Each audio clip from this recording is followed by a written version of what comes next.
Me and Jesus over here doing this thing. Welcome to Heal Whole Forever Growing, episode 2.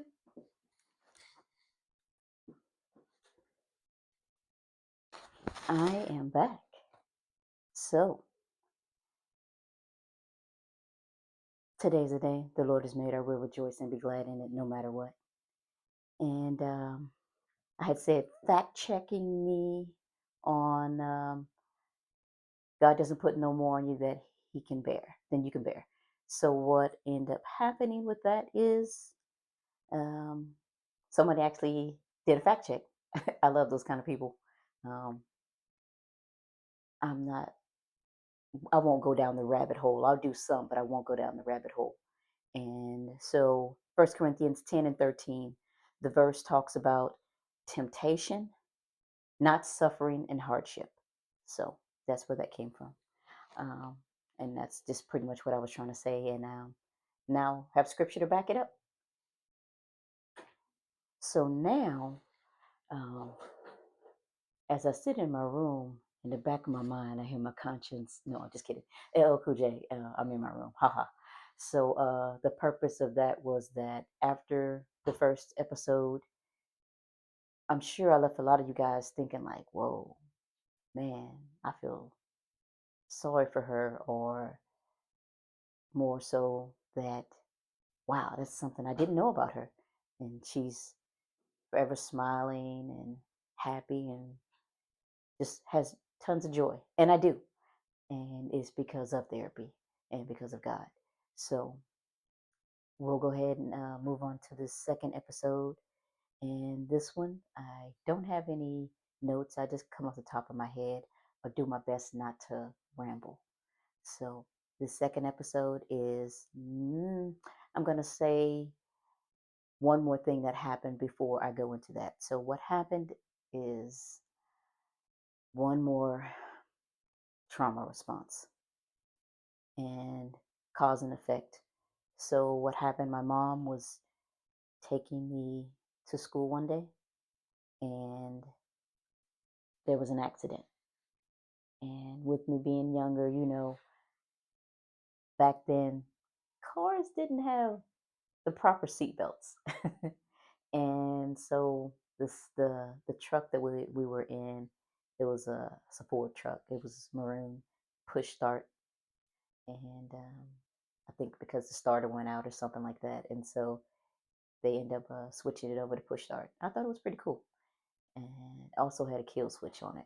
Forgive me, I'm a car girl, so I say things like that. And that truck was the last thing that we had of my dad, um, that he left to my mom.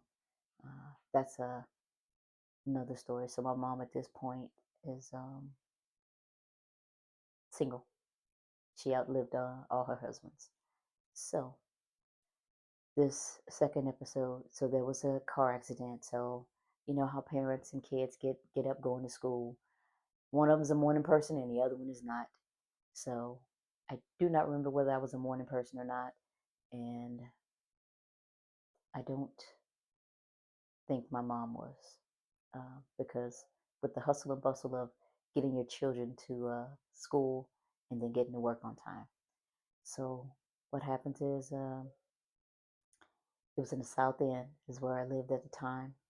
My childhood home still exists, uh, and that was on Hemlock Street.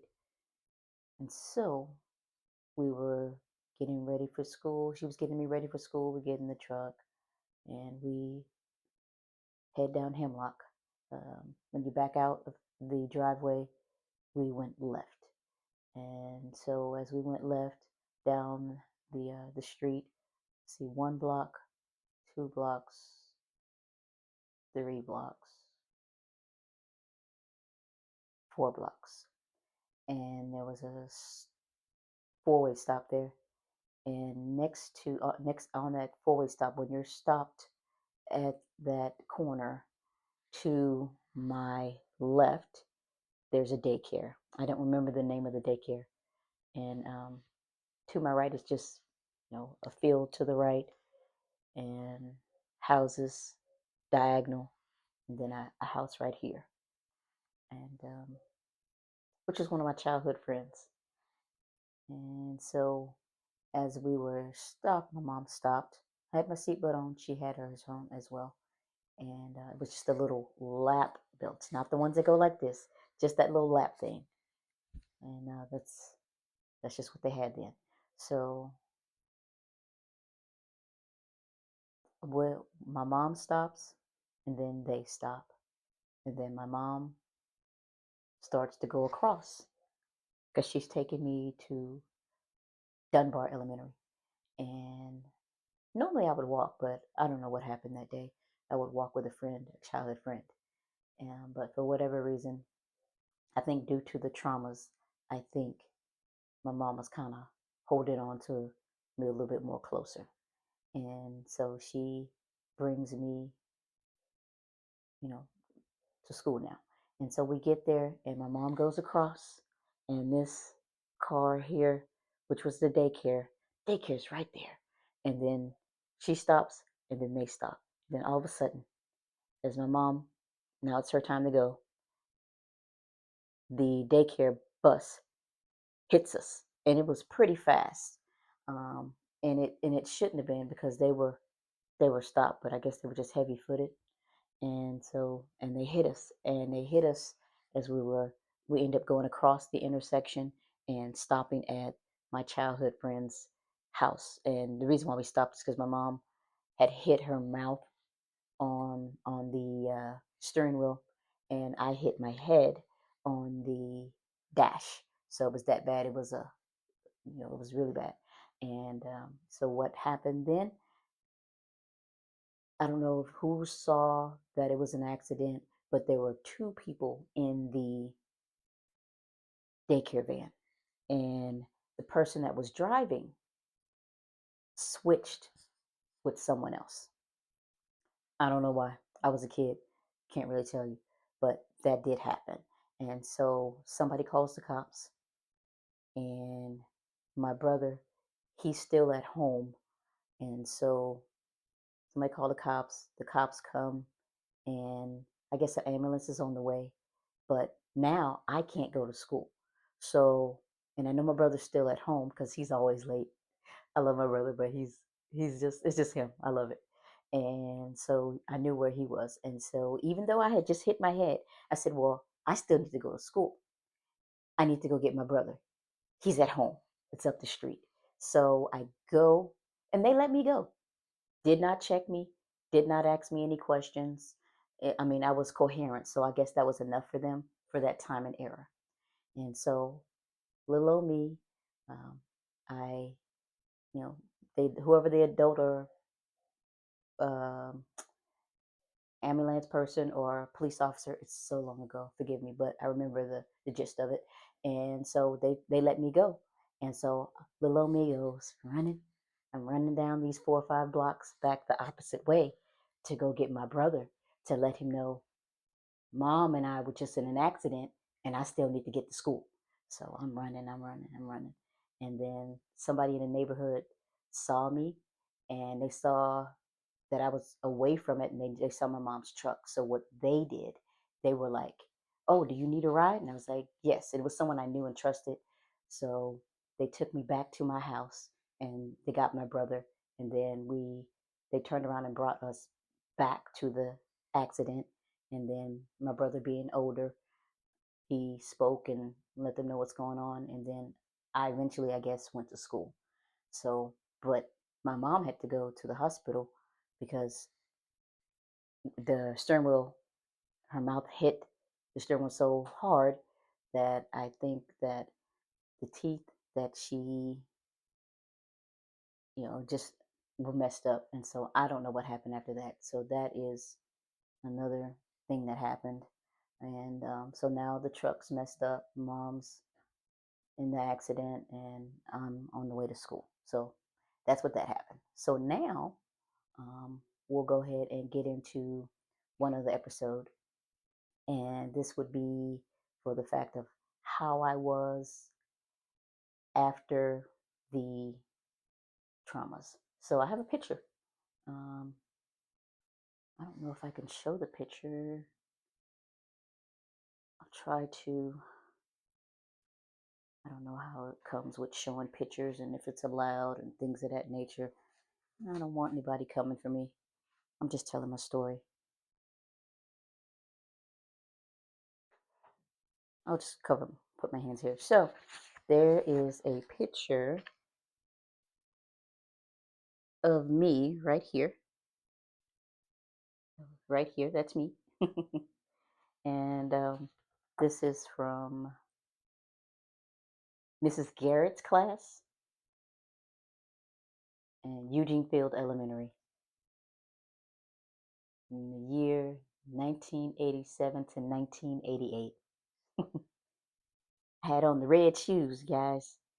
And so there's a gap in the space. I don't know if you saw it on the picture, but there's a gap. I'm not sitting. The next closest person to me is it's a boy. So at that time, I was like, don't want to be close to them. They're bad. And so, unfortunately, that's how I felt at that moment in time. So now we're going to fast forward to age 16. And at 16,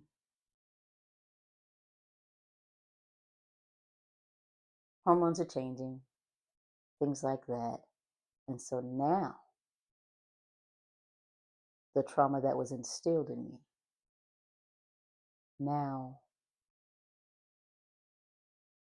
the wheels are turning for me. And it's like, hey, you can do something with this now.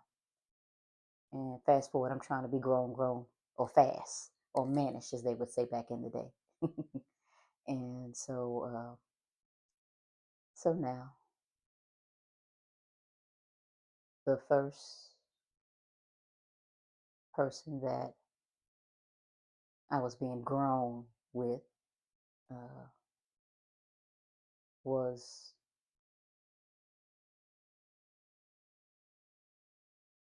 at another school.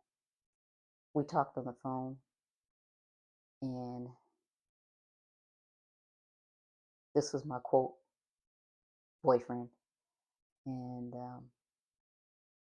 it was summertime. And so he convinced me to come visit him. And so mom was at work, and so I went to go visit, to go be grown. Tragedy in hindsight. But what happened? Went there, playing house, grown folks, and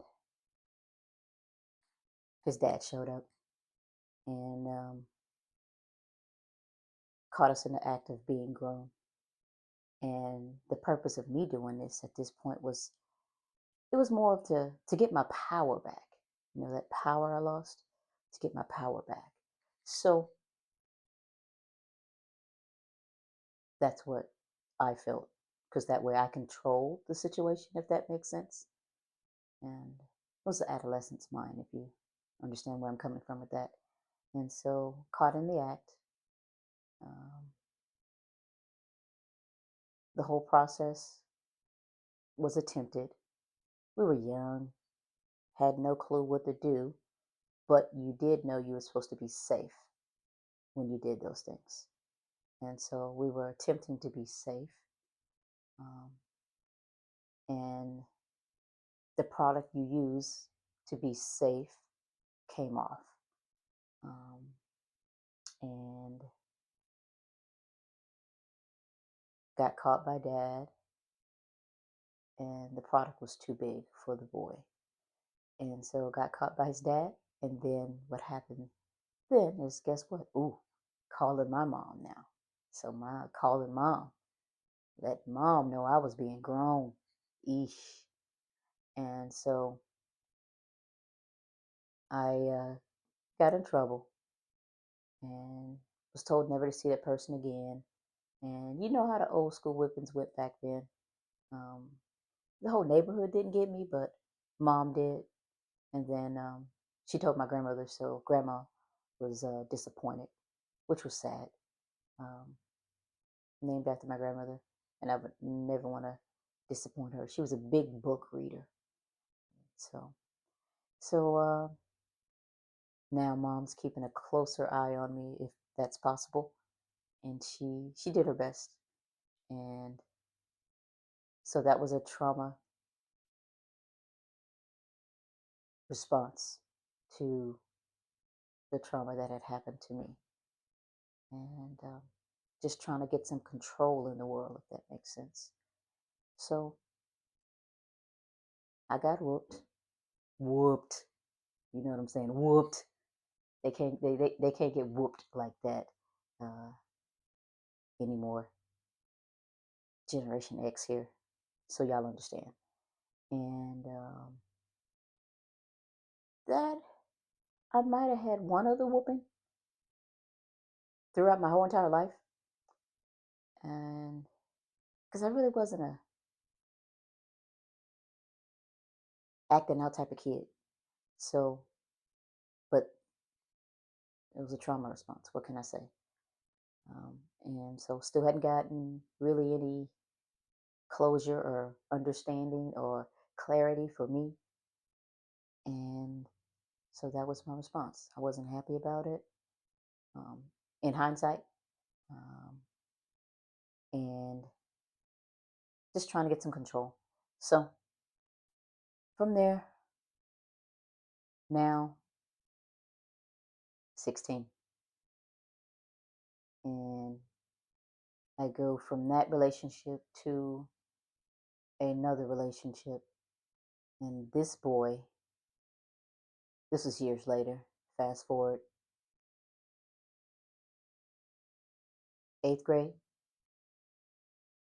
Yeah, this boy's mom, she taught him how to use protection. So he knew what to do. And this was my boyfriend. And from there, we were together a whole maybe year or two. That's pretty long for kids. And I had met his mom. His mom had met my mom. We would go to concerts together, go to orchestra together. For my other friend, she played the violin.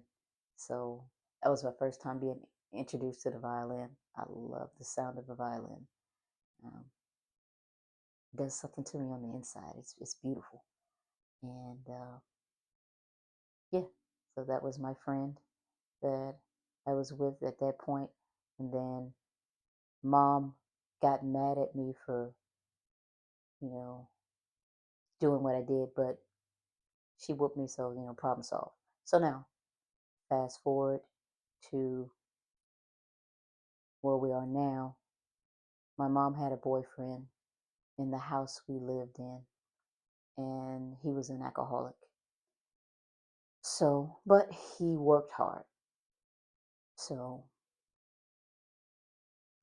his name was John. I won't say his last name. And John worked at the refinery. That was big money. If you worked at the refinery or in the hospitals, that's where the money was. John worked at the refinery. And every weekend, John would buy gallons and gallons of gin and drink his sorrows away. And normally I would not be there just because the house, it was a sharpshooter, and with a sharpshooter is a small house, didn't have AC. Um, it had fans in the window, and the sharpshooter is like when you first walk in, there's the front room, then the bedroom, then the kitchen, and there's a door to the left. That's the back door. And then a few steps after that is the bathroom. And that was it. And so, John, it was a weekend, and John was getting his gallons of gin, two, three of them. And he had been drinking and already finished off one. And he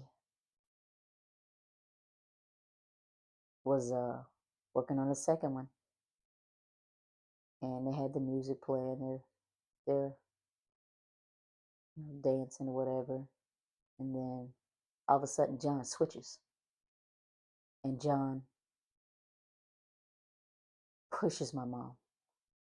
I think John was getting ready to leave and go drive, and my mom clearly knew that he was drunk, so she was trying to stop him from going to drive. And my mom's small in stature, and so this big burly man pushes my mom, and I'm 4'10", she's 4'11". We've been this height majority of our life. So John, my mom pushes John pushes my mom, and then I buck up, big burly man, and I say, "What are you doing? Don't push my mom." And he said, "What you gonna do about it?" And of course, nothing. There was nothing I could do. This is a grown man. And so from there, my mom said, "No, don't do that."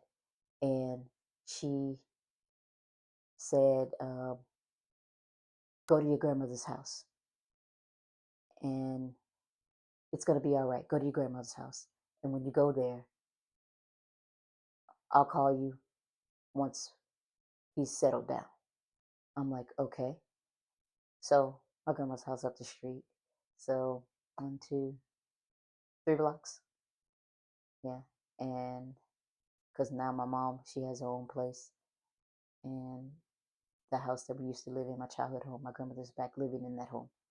And so I go, and one day turned into two, two turns into three. And I'm not knowing what's going on, but my grandma, I love her. I love and loved, because she's passed away now. She was more prone to the boys. So, and she took to them. So what happened is my nephew that was living there, he ate something that was mine, and I didn't think that was fair. So I spoke up, and she said, "It's okay, let him have it." And I wasn't having that. So I called on the phone, talked to my friend, and I was like, "My mom's hasn't let me back in the house yet for whatever reason. School's getting ready to start, it's a couple more days, because that was the weekend. Now Monday's coming up, and I had a bag with me of clothes. And so Monday's coming up, and I'm like, I don't know what's going on. I don't like being at my grandma's because of the scenario that the girls were inferior. But mind you, she was Muslim, so that was the thought process, and that she had taken on. And so what happened then is, I'm not putting up with this. So the worst thing I ever did, and I don't feel bad about it anymore, but at the time I did. And in hindsight, when I talked to my grandmother about it, she was a water drinker. And so she would always fill up these gallon jugs of water. So she'd have cold water in the refrigerator. And me being mean, I'm being mean to my grandmother. I take the gallon jug of water and I pour it out, and I stump on the empty gallon jug. That was me being mean to grandma. So so now, and then after that, I left and went to my friend's house, which was 2 blocks away. And so, because she was like, "You can come live with us." She lived with her dad. He was a single parent. And so I did. And from there, now going to school, still traumatized from all the things. And I started to self medicate. Um, and I guess I had already started self medicating by the boyfriend that I had, still trying to get the control back, trying to get control as much as I can. And so now going to parties, still going to school, getting good grades, going to parties, um, the way of the world, drinking, smoking, um, things of that. And now I have test anxiety, or have anxiety in general overall, not knowing what that is, trying to handle it, and not knowing what it was then, but trying to make myself not feel the way I did. And I did what I could. So 16, all the way up to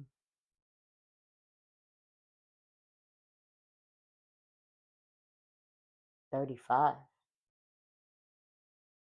There's a whole lot of stories in between that, but all the way up to 35. So now, after mom didn't bring me back in the house, I said, well, I'm grown, you know.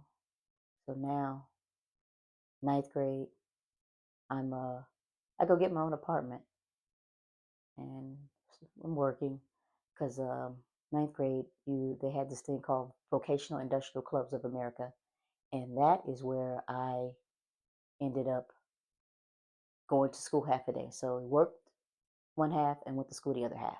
So that's what I did, and you still got a grade for it. So that's what I did, and paid bills. Had my own apartment in the ninth grade, and just lived life.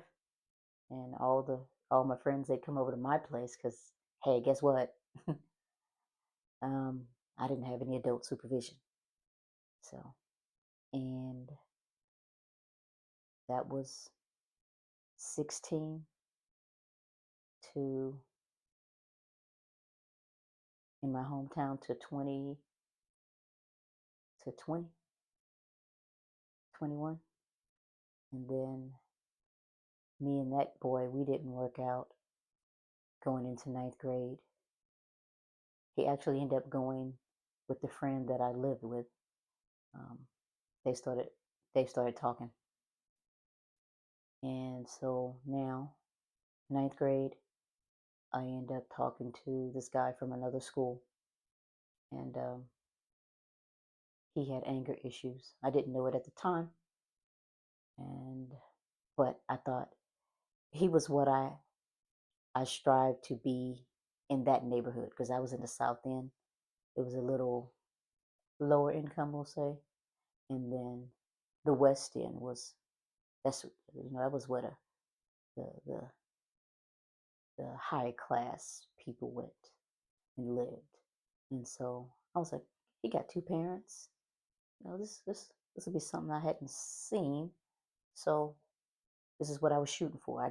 My whole goal was to move to the West End, have me a house in the West End, and go to school for either Juilliard or graphic arts, because those are the classes I took that were important to me. And so now with this guy and still doing things of the world and little older now, understand the concept and just out there living in the world. And he always got angry from time to time, but never really did too much, just kind of yelled. And at that point, I thought that was okay, um, but it wasn't. So that's in hindsight. So one day we were in his car and I was talking about something. He wasn't happy. He gets angry. So now he's speeding down the road, just not paying attention to the lights or anything. And then he gets to a certain point and he's pulling up to a bus stop and he just hits the brakes real quick. Makes a little screeching sound and everything, all that. And he says, get out. And I'm thinking, whatever. I'm at the bus stop. It was like he planned it. I don't know. And so, whatever. And so it's like, okay. And so he pulls off. I catch the bus. I go home. And that was my final straw with him. I think I was with him ninth grade, 10th grade. So that was a while. And there was no more of that. No more singing him mistreat me verbally like that. And so now going into 11th grade, 12th grade,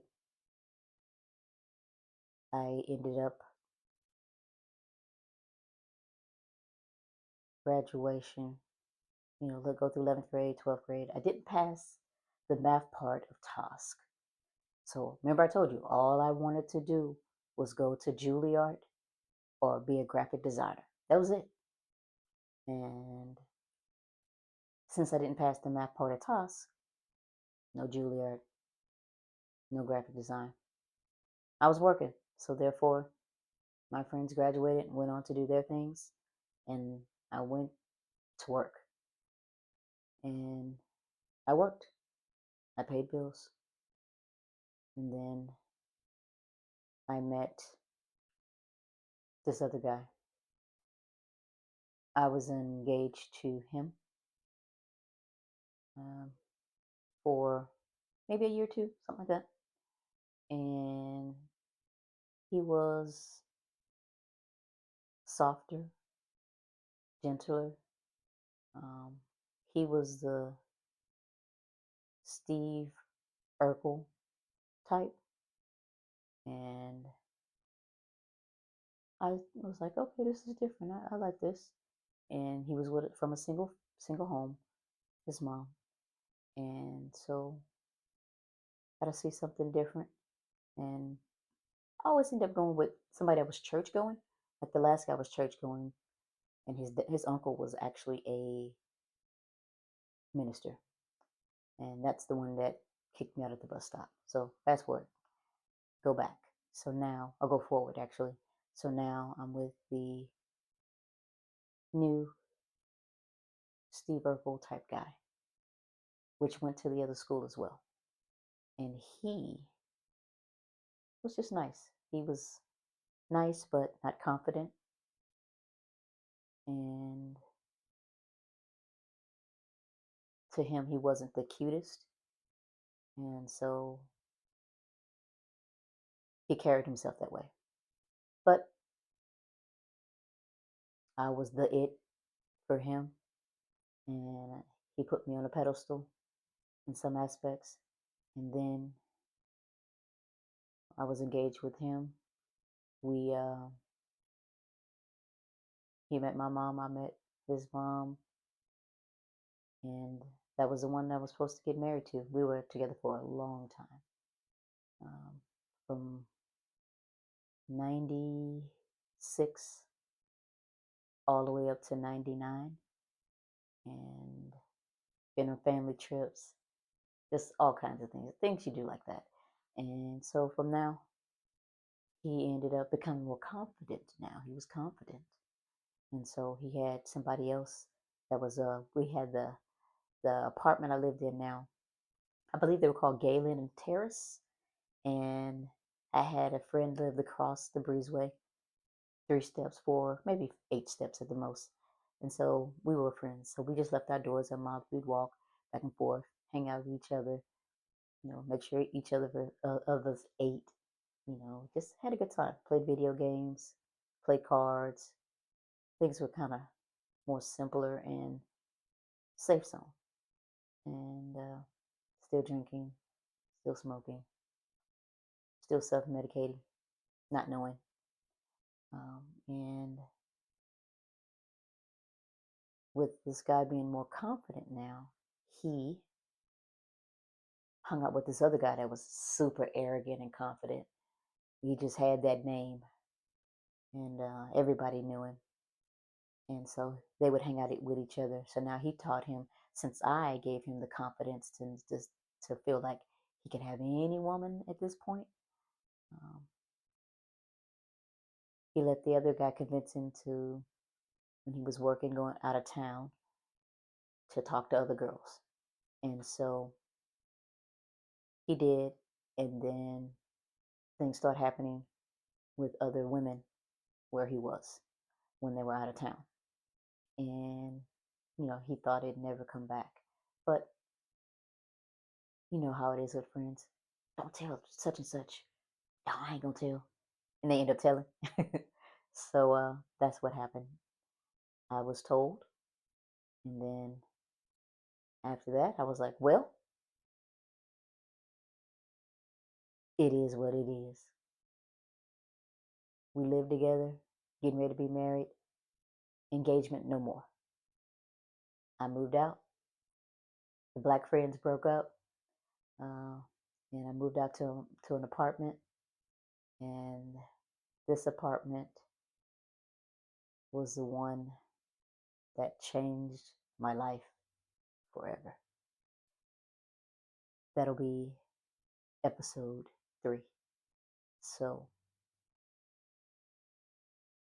thank you for listening to Healed, Whole, and Forever Growing. And I love you. I love you. And today is the day the Lord has made. I will rejoice and be glad in it no matter what. So, thank you for listening and have a great rest of your day. Be blessed. Love you. Bye.